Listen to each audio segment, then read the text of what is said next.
welcome back to the JDW Sports Talk Show.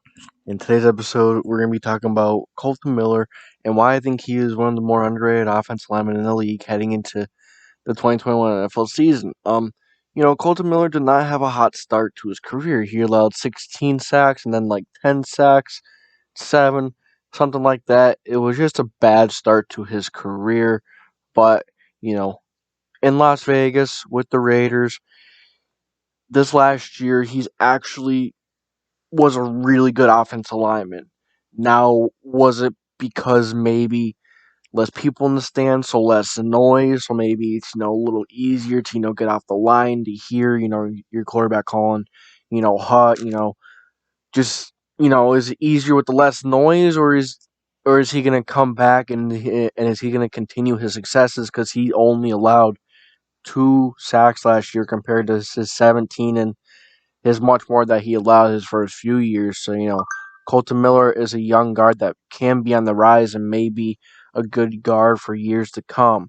A top 10 guard, maybe not yet because he's going to have to be good for more than 1 year to become a top 10 guard. But nonetheless, a very underrated guard for the Raiders that can help pave the way for Josh Jacobs to help protect Derek Carr so Derek Carr can sling it downfield to Henry Ruggs, Renfro, or whoever it may be. And then having Leatherwood, I wasn't a fan of him being that high, but and I don't think many people were, but they might actually kick him into guard.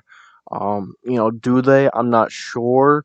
I think he would be much better as a guard, but I think that they're probably gonna play him at tackle. They might play him at tackle.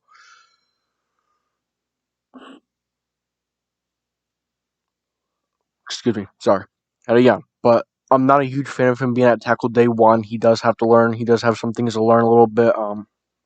As every player does come into the league, but nonetheless, a young player that could really develop to be a really good player for the Raiders. But um, Kolton Miller, an underrated guard that was kind of on the rise last year for the Las Vegas Raiders.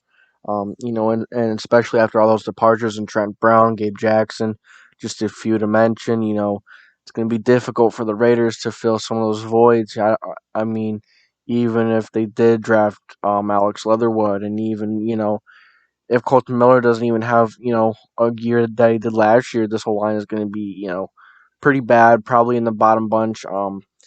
Probably is already in the bottom bunch. But nonetheless, the offensive line does have a chance to be decent, a little better than some people might think, but it does ride on Alex Leatherwood and how good he plays, and Kolton Miller kind of.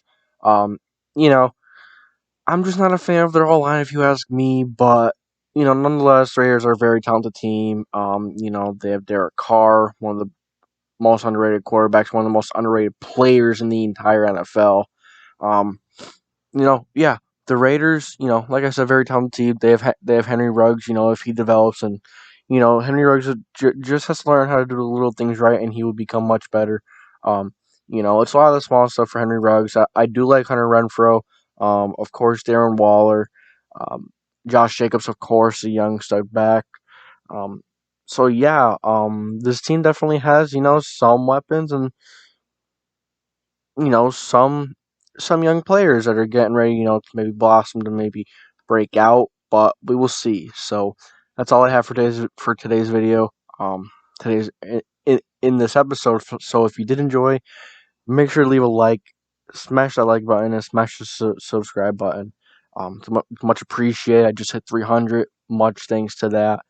I'm so thankful for every single freaking subscriber, and that's all I have for you guys today. So as always, I will talk to you guys next time.